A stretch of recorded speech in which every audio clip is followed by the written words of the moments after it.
नमस्ते shrimp keepers. आज म एकदमै अनौठो फुड शो गर्दैछु तपाईलाई। यो हातमा समाएको चीज हेर्दा सुकिएको यार्सा गुम्बा जस्तो छ है। तर पक्का कुरा यो यार्सा गुम्बा होइन। यो त श्रिम्प्सको लागि सुपर फुड हो। एस्टाज्यान्थिन। यो प्रिमियम फुड ओर्नामेन्टल श्रिम्प्सको कलर, हेल्थ र ब्रिडिङ प्रदर्शन बढाउन भनेर बनाइएको छ। नेचुरल हाइग्रेड एस्टाज्यान्थिनले श्रिम्प्सको ब्युटी अझ स्पष्ट रूपमा चम्किन्छ। Main benefits. पहिलो कुरा इन्टेन्स कलर, चेरी रेड अझ डिप देखिन्छ।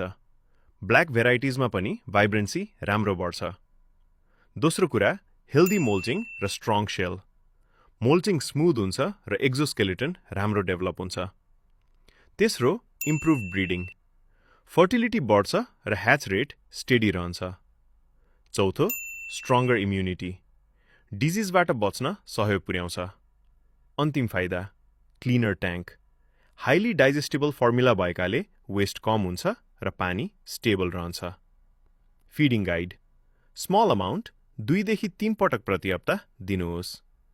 क्यारिडिना, नेओ क्यारिडिना र सबै अन्य सजावटी क्र्याप्सले खान मिल्छ। क्र्याप्सको कलर बुस्ट गर्न, मोल्टिङ स्मुथ राख्न र ब्रिडिङ सेट गर्न चाहनुहुन्छ भने एस्टाज्यान्थिन क्र्याप्स फुड एकदमै प्र्याक्टिकल चोइस हो। केयर सही भयो भने ट्याङ्क क्लिन रहन्छ र क्र्याप्सहरू एक्टिभ र हेल्दी देखिन्छन्। For more content like this, follow and subscribe.